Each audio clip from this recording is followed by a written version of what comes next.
Good morning, everybody. Paul Diebold with the Irvington Historical Society here again today. I've still got my winter coat on. I have my sunglasses on because Mother Nature decided that maybe it's going to be spring. So we're here in Irving Circle Park in historic Irvington. Irvington was founded in 1870.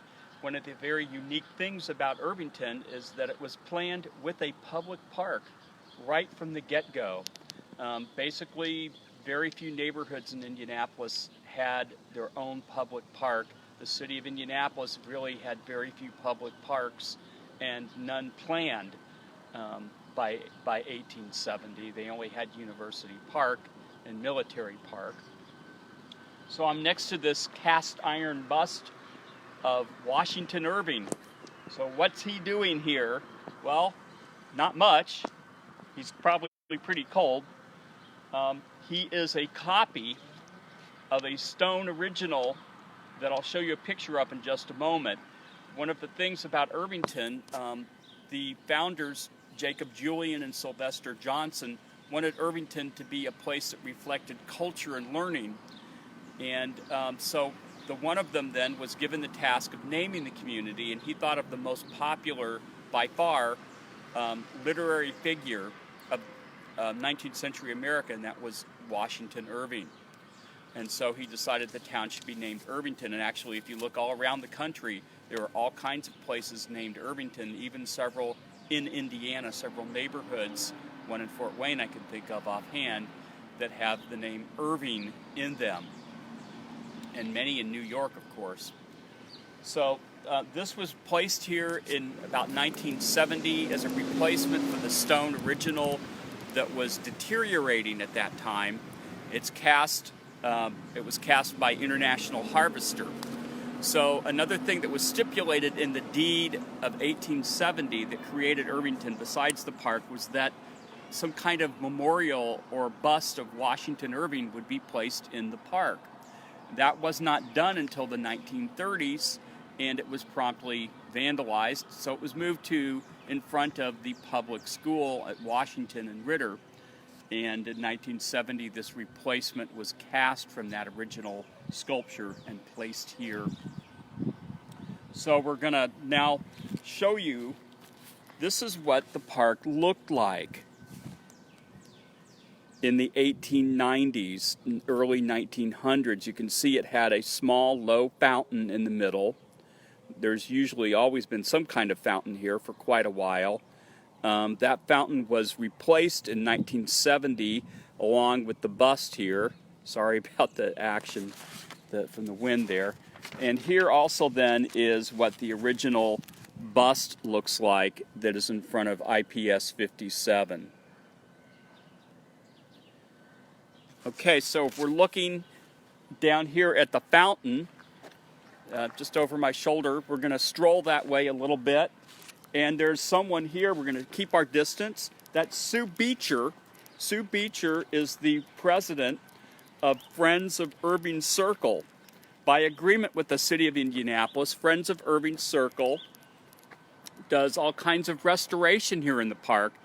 And the most incredible thing they did was they raised the funds to restore the fountain and put a more appropriate Victorian-looking fountain in the middle of the basin here. So all this beautiful brickwork, if you remember last time I said sometimes you need to look down when you're in Irvington.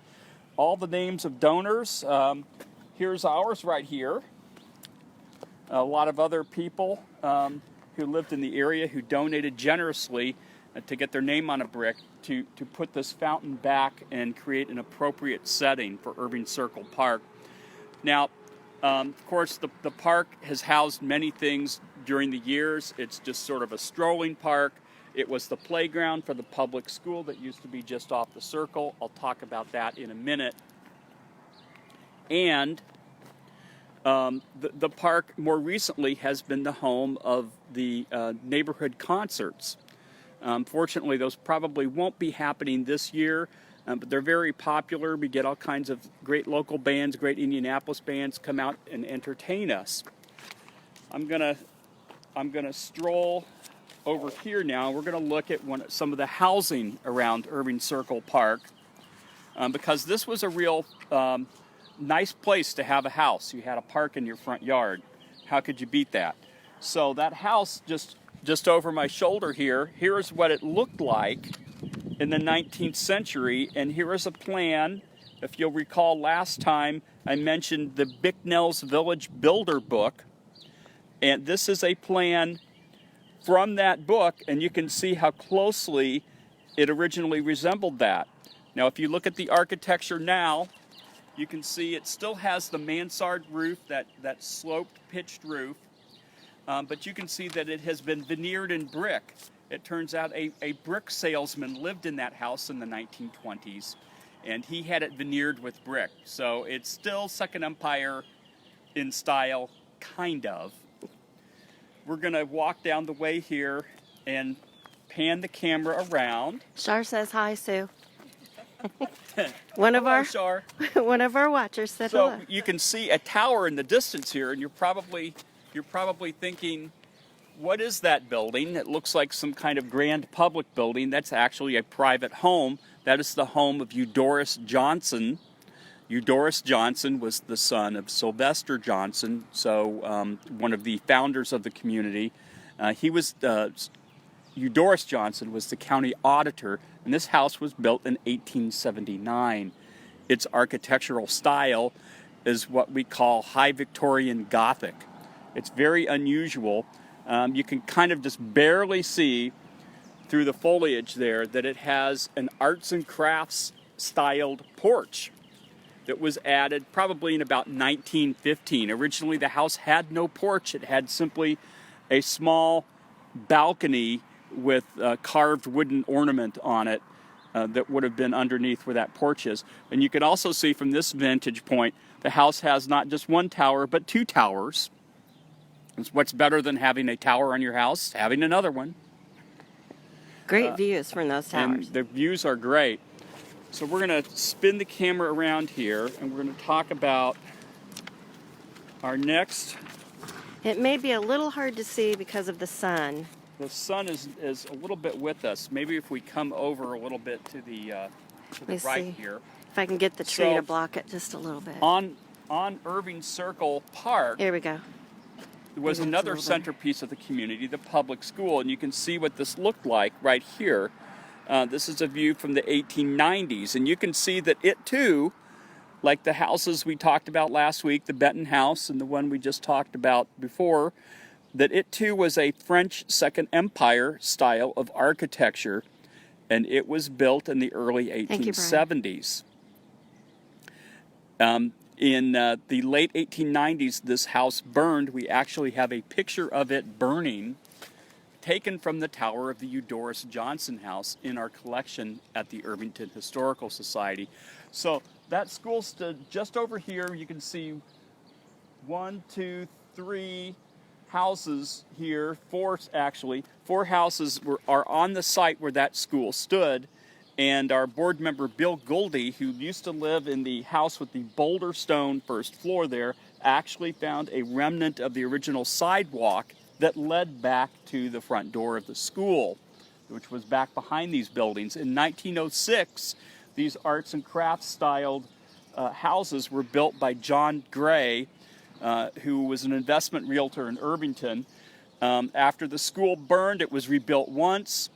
It burned a few years later, and then IPS 57 came along because we had been annexed by Indianapolis. IPS 57 at Ritter in Washington is actually the oldest operational IPS school in the system. So these buildings are all arts and crafts in style. My favorite one is the one with the boulder stone first floor. That is a really wonderful piece of architecture from that arts and crafts period. I'm going to continue walking around here. You can see some of the park. See a little bit more of the park.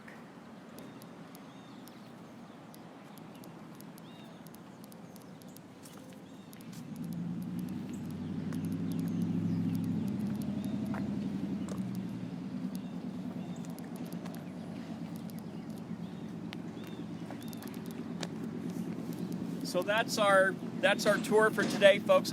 I hope you liked it. Let us know if you have any questions. Stay safe, and we'll see you next time. Okay, and Bye-bye, everybody. now for our closing. Paul, if you could hold that up for me, please. One more thing before we go away here. Thank you, everyone, for tuning in. Okay, today we're thanking our sponsor, the Justice Corporation. You can also go to our website to learn more about the neighborhood, irvingtonhistorical.info, as you can see there in front of you. You can become a member, you can donate, you can become a sponsor. You can also read about all of our great exhibits, and when we're open again, you can come and visit us at the Bonna Thompson Center. We'd also like to point you to the Friends of Irving Circle Facebook page. There's a unique partnership, if you will, with Indy Parks and our beloved Irving Circle Park. Friends of Irving Circle is a nonprofit that was formed to help maintain the park, and they're the ones who do the beautiful plantings. There are many volunteer opportunities with Friends of Irving Circle and all over Irvington, but today specifically Friends of Irving Circle on Facebook. Thank you, and everyone take care.